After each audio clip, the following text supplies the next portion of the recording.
Hello, welcome to this month's Q&A and Q video. I know it's been quite a while. We do have a couple questions that have been submitted. So for those of you who are new to the channel, every month, last day of the month, I put out my Q&A video where I put a question out to you guys, try to get some feedback or response on various topics or ideas, and then I go through your questions. So please feel free to add questions to me below. Nothing's really off limits, and let's just dive in. All right, thanks.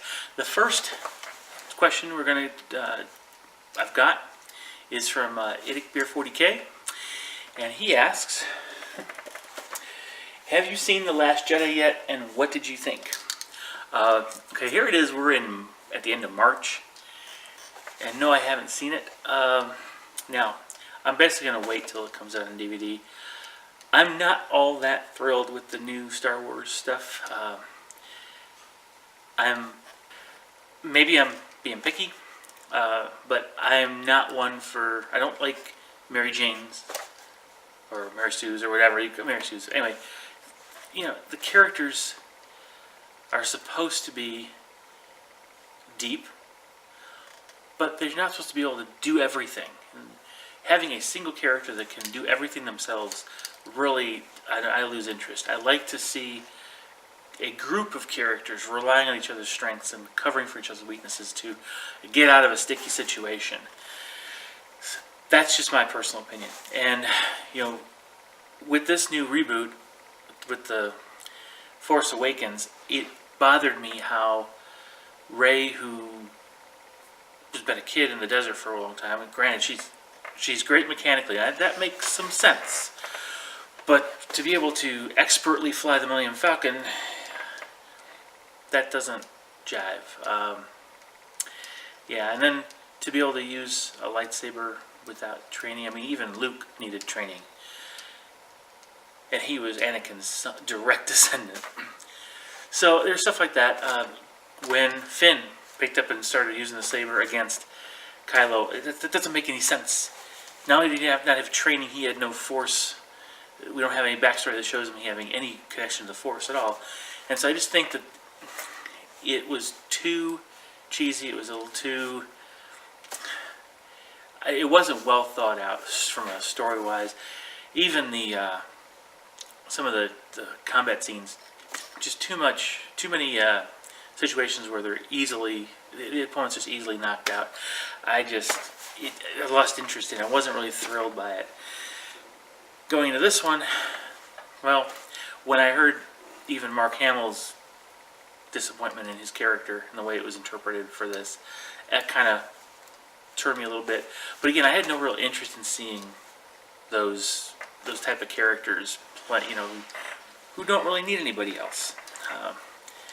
That's why. So anyway, I'm not going to get on my soapbox. I will watch it. My oldest son absolutely loves it. My youngest son doesn't like it. So we're split here, and I don't know which side of the fence I'm going to fall on when I do finally watch it. So thanks Nick for your question, and let's go on to the next one from DM Dave. He asks, "You talked about your model train area in your house. Now, have you thought of combining that with a game area? So the terrain would have a train going through it, that type of thing?" Well, okay, have I thought about it? Yes. Have I thought about it seriously? No. I model in HO scale, that's 1/87th scale. So there's really nothing about that scale that would translate well merging with 28 millimeter. Having said that, I do like trains, obviously, or I wouldn't be into model railroading. And the fact is that O gauge, which is 1/48th scale, the rail is about the right distance apart to represent 20 millimeter Russian rail, which was a 5-foot gauge.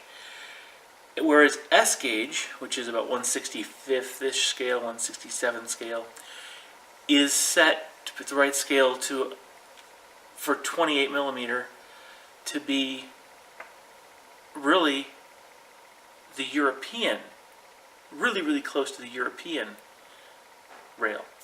So now the thing that's also I realized is there's a thing called narrow gauge, and that's where the rails are narrower than the standard gauge in any particular country.